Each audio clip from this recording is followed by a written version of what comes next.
just like this one. Oh my goodness. He's strong, and he's brave.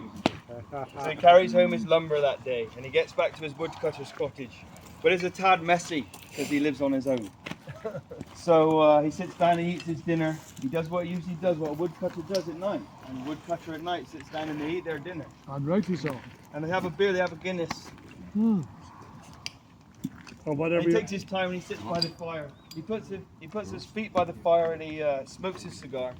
And the next morning, the woodcutter goes out on his usual day into the forest. And he has another great day. But when he comes home, this night, the fire's hot. The fire's hot. The fire's hot in Very his hot. house. Someone's already lit the damn fire. Oh my goodness. And someone has walked into his house and they've tidied up for him. And not only have they tidied up, they've made his favourite meal. Made his favourite meal, whoever they are. Now, I don't know about you lads, but I would be delighted if that were to happen to me.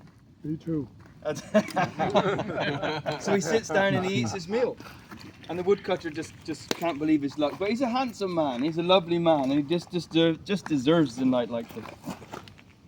So the woodcutter, he wakes up the next day, he's feeling quite dandy, so he skips off into the forest. And he comes back that night, and would you believe it, the same's happened again. It's a different meal, it's fish and chips, which is a very English meal from Cornwall. And there are a couple of beers for him, and his house is very tidy, and he feels a bit uncomfortable, but he's enjoying it. So the woodcutter just gets down his food, he goes to bed, and he has a great night's sleep.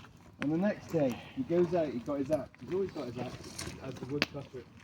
He's got another clean shirt, so he goes out into the forest that day. He cuts down his lumber, and this time he can't wait to get home, because he's had it for 2 nights, so he's starting to expect there to be a meal and there to be some beer. And so the woodcutter arrives at his cottage and there's smoke bellowing out of the chimney, and he is feeling a little bit excited, and he pushes open the door.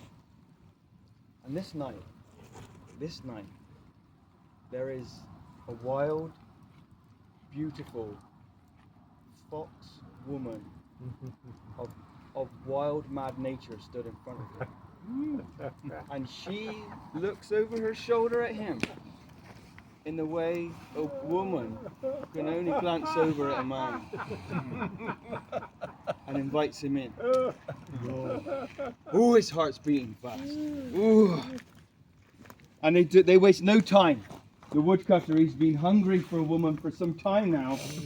So he has his way, and she has her way with him. And they make really fucking good love. And it's fantastic. Can you say that again?